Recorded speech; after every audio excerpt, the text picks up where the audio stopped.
महादेव प्यारे भक्तजनों, आज हम बात करेंगे कि इस भगवान शंकर की जब पूजा होती है तो कौन कौन से पुष्प उनको प्रिय हैं और उसका क्या फल मिलता है। इसको बहुत ध्यान से सुने आप। वीडियो में कुछ शब्द हो सकता है आपको समझ में ना आए, लेकिन यह शास्त्रीय प्रमाणिक हम आपसे यह चर्चा कर रहे हैं और नित्य कर्म पूजा प्रकाश में यह लिखा गया है और उसके अनुसार हम जो है आपको बता रहे हैं कि भगवान शंकर पे कौन कौन से फूल आप अर्पित कर सकते हैं, उनको प्रिय हैं। आइए हम वीडियो को प्रारंभ करते हैं। भगवान शंकर पर पुष्प चढ़ाने का बहुत ही अधिक महत्व है। बताया जाता है किसी तपस्वी और सर्वगुण संपन्न वेद पाठी किसी ब्राह्मण को 100 सोना दान करने पर जो फल प्राप्त होता है वह भगवान शंकर पर 100 फूल चढ़ा देने पर प्राप्त हो जाता है। कौन कौन से पुष्प भगवान शिव को प्रिय हैं, कौन कौन से नहीं प्रिय हैं, इसकी जानकारी जो दी गई है उसका उल्लेख यह है कि पहली बात यह है कि भगवान विष्णु को जो जो पत्र और पुष्प अर्पित कर होते हैं वह समस्त भगवान शंकर को अर्पित किए जाते हैं। केवल केतकी और केवड़ा का जो फूल होता है यह सब भगवान शंकर को नहीं अर्पित किया जाता है।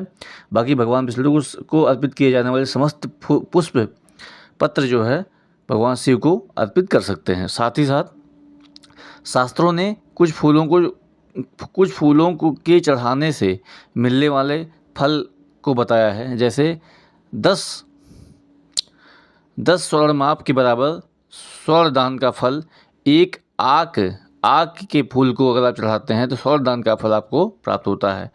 1000 आक के फूल चढ़ाने का फल अगर आप एक कनेर का फूल अर्पित कर दीजिए शंकर जी को तो उससे आपको प्राप्त हो जाता है।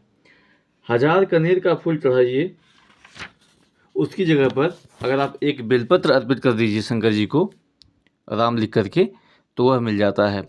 1000 बेलपत्र अगर आप चढ़ा रहे हैं तो उसकी जगह पर एक गुमा फल यानी कि जिसे द्रोण पुष्प भी कहते हैं वह अर्पित करने पर भगवान शिव प्रसन्न होकर के आपको अनंत गुना फल देते हैं। साथ ही साथ 1000 गुमा से बढ़कर एक चिचड़ा और 1000 चिचड़ा यानी कि अपामार्ग जो होता है उससे बढ़कर एक कुश का फूल जो है अगर आप भगवान शंकर को अर्पित करते हैं तो भगवान शिव बहुत प्रसन्न होते हैं। 1000 कुश के फूल से बढ़कर एक समी का पत्ता होता है, इसलिए कहते हैं अमंगला नाम नासा नाम। समी का पत्र जो है समस्त अमंगलों को दूर करता है, तो 1000 कुश के फूल से भी बढ़कर एक समी का पत्ता बताया गया है। साथ ही साथ अंत में बतलाया गया है कि समस्त फूलों की जातियों में सबसे बढ़कर नील कमल का फूल होता है। नील कमल का फूल भगवान को बहुत ही प्रिय है।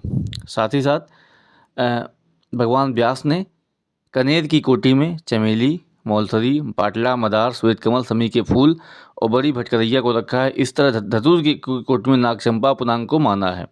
शास्त्रों ने भगवान शंकर की पूजा में मौलसरी के फूल को ही अधिक महत्व दिया है।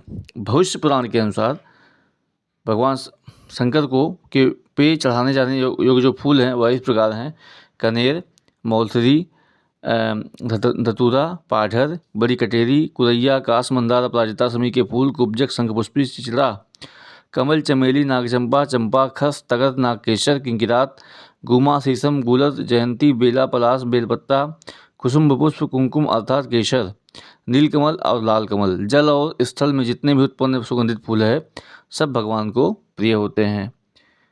जय श्री सीताराम। हर हर महादेव।